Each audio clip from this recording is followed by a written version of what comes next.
Përshëndetje. Përshëndetje të dashur miqtë e mi, përshëndetje të nderuar ndjekës. Ja ku po takohemi së bashku në këtë ditë të diel, duke shpresuar që keni kaluar bukur dhe vazhdoni të kaloni bukur me familjet tuaja. Dua të ndaloj përsëri tek Gjesti. Gjesti na ka treguar që është një njeri shumë human dhe shumë fisnik. Brenda në shtëpinë e Big Brotherit, shpesh herë Gjesti uleshte në përcepat të shtëpisë, në për kënde ku qëndronte i vetmuar dhe qante. Qante sepse shpirti, më falni, i tij artistik ka nevojë për pastrim. Lotët janë pastrimi i shpirtit, janë energjia, heqja e energjisë negative, përçimi i energjisë pozitive. Tregon njeriu që ti je, tregon pozitivitetin që ti ke, tregon dashurinë që ti ke për të tjerët dhe për veten.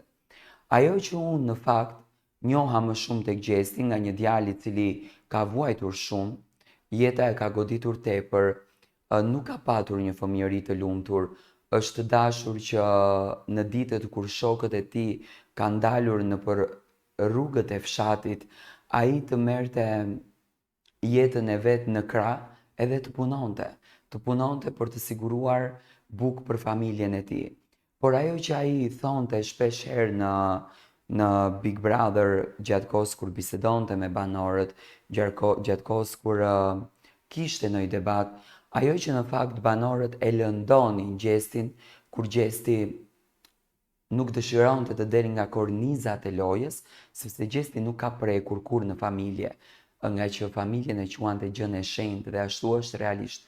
Po Gjesti nuk ka prekur kurrë te kjo pjesa. Gjesti nuk thonte që o Zot më jep lek. Gjesti thonte o Zot më jep shnetën, do të thënë shnetën është shëndeti në dialektin verior. Dhe ai që nga dalja nga Big Brotheri, në jetën e tij e pa që është një fenomen, por nuk e kishte besuar dot që do të merr dashuri dhe nga njerëz që Zoti në këtë univers i ka fal të atill. Ndoshta ato nuk janë si ne, por ato janë më të mirë se ne. Ato e kanë shpirtin më të mirë se ne. Ato e kanë zemrën më fisnike se ne. Ato janë më bujar se ne.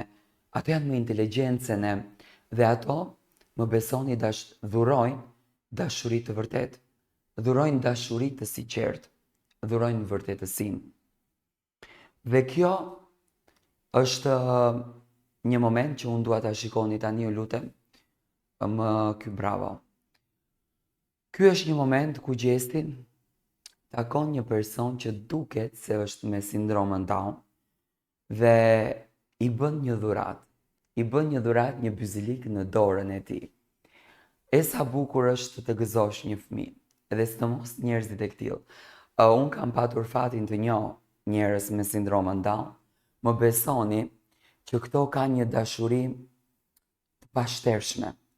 Këto kanë një dashuri të mrekullueshme. Do të thënë këto të duan me gjithë qëndjen që e kanë. Janë njerëzit më të vërtet që Zoti i ka fal, dhe ato njerëz që kanë në shtëpi një mrekulli të këtill, më besoni si janë të bekuar, sepse këto din të dhurojnë vetëm dashuri, duan përqafime, duan puthje, kanë çdo sinqeritet. Dhe Gjesti është aq modest, saqë te kjo fotografia që unë po shoh realisht po emocionohem edhe vet. Gjesti po bën njeriu më të thjeshtë se ky djali. Dhe Zoti e ka dhënë në libër të shenjtë, në shkrimet e tij ka thënë, e po ç'të keq e ka ta lumturosh dikën, e po ç'të keq e ka ta gëzosh dikë. Dhe Gjesti në fakt e gëzoi këtë çun. E gëzoi duke bërë këtë vepër hyjnore, këtë vepër fisnike, këtë vepër unike. Dhe sot un jam shumë i bukur që ky djalë i mrekullueshëm në natën kur flen, në të gjithë lutjet që bën tek Zoti drejtuar njerëzve të cilët i ka afër, njerëzit të cilët e bëjnë të lumtur, i japin dashuri, e bëjnë të gëzuar, e bëjnë të jetë i ndriçuar shpirtërisht, jam shumë i bindur që bën një lutje edhe për Gjestin. Jam shumë i bindur që nderon edhe Gjestin. Dhe kjo në fakt është bekimi që ne mund të marrim në jetë. Gjesti në shumë raste ka treguar shpirtin e tij human, shpirtin e tij fisnik dhe njeriu të cilin është. Le të jemi njerëz të mirë, le të bëjmë të gëzueshëm këtë njerëz, sepse nuk ka më bukur kur njeriu di të bekoj dhe di të jap emocione të këtilla.